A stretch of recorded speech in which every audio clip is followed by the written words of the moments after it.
Well, everyone, welcome aboard Dragon. My name is Doug. Next to me is Bob. You probably know him. We're so glad to be with you this evening and welcome you on board Dragon. Got a couple things we want to talk about first before we kind of show you around. The first is kind of a tradition we've had over the years with spacecraft going way back to the Mercury era. And then a tradition that's been carried on ever since with all our space vehicles, including the Soyuz. We're given the honor to name this capsule.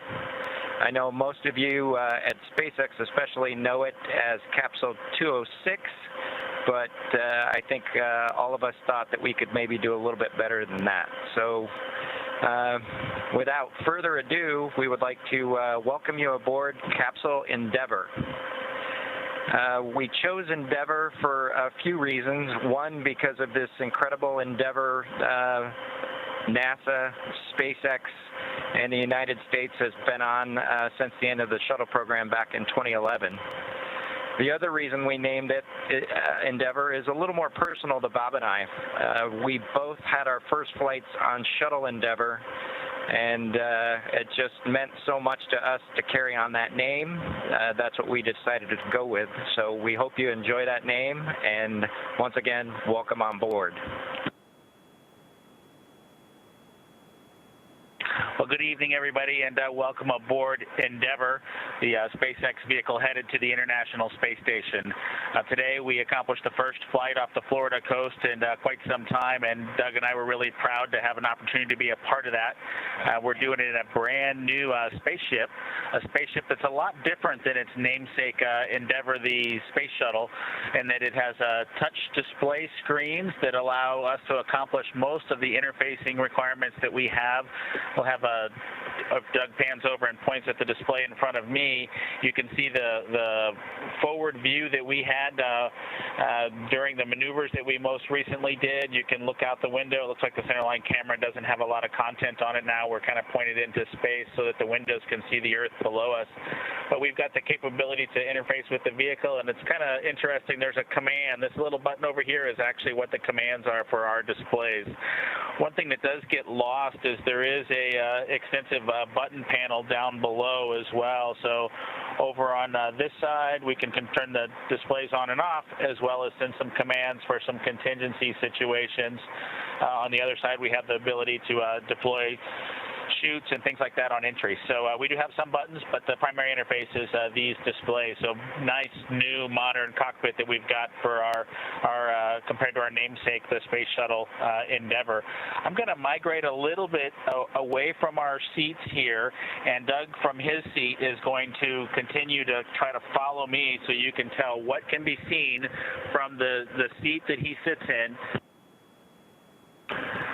So from his seat, when he is inside in the vehicle, strapped in, this is what his view actually looks like. You can see a window off to the one side. We each have a window that we can view out and see what's going on outside. That was exciting on ascent for us to be able to see the arm rotate away from the pad, and that's when we both, I think, knew that we were going to launch today. So that was super cool. I've got one on my side as well. The hatch that we came in is the hatch that's right behind me. It is a little bit of tight quarters, but I'm going to try to demonstrate some of the capability that we have now that we're in zero gravity. So I think I was requested to do a backflip. I'm going to kind of do a side spin, which is a little bit of a permutation on that request. So hopefully you can see what it's like to actually float in zero gravity, and Doug and I are super excited that we got the opportunity to do this again today, even before the end of May. So that was super cool.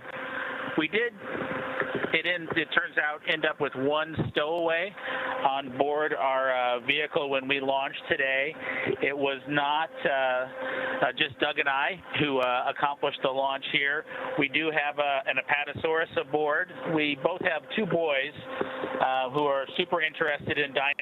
And we collected up all the dinosaurs between the two houses, and Trimmer, the Apatosaurus, got the vote from the boys to make the trip into space today with us. And so that was a super cool thing for us to get a chance to do for both of our sons, who I hope are super excited to see their toys floating around with us on board. I'm sure they would rather be here given the opportunity, but hopefully they're proud of this as well.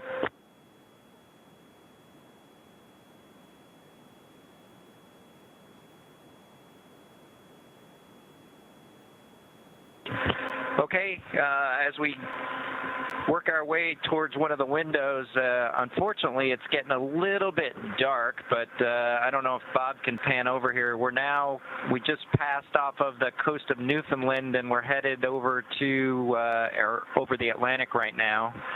I don't know if you can get a good picture of that.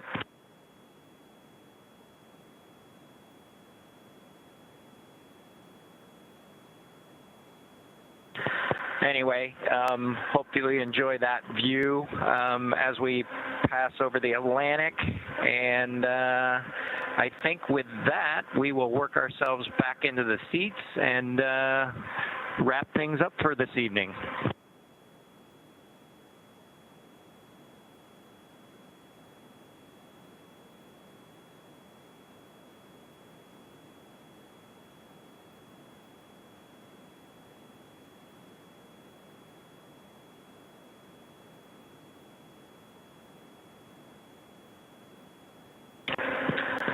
So Doug's there making a nice big smile for the camera. I hope you enjoyed the trip today with us on board the Dragon capsule Endeavour with our friend Trimmer, the Apatosaurus, and Doug and I. We just would like to thank SpaceX, we'd like to thank NASA, and we'd like to thank the American people for the opportunity today. And we're really proud of the entire team that was able to accomplish human spaceflight again from the Florida coast. Just a wonderful experience. Doug and I are just so proud to be a part of it, and just want to thank everybody who gave us this opportunity and worked so hard to make this happen today. So with that, I think it'll be good night from Capsule Endeavour. Good night to everyone at NASA, at SpaceX, and the United States, and congratulations to the teams that got us into orbit. And we're looking forward to seeing Chris Cassidy and his Russian colleagues on board the International Space Station tomorrow morning. Good night, Megan and Theo. And Karen and Jack.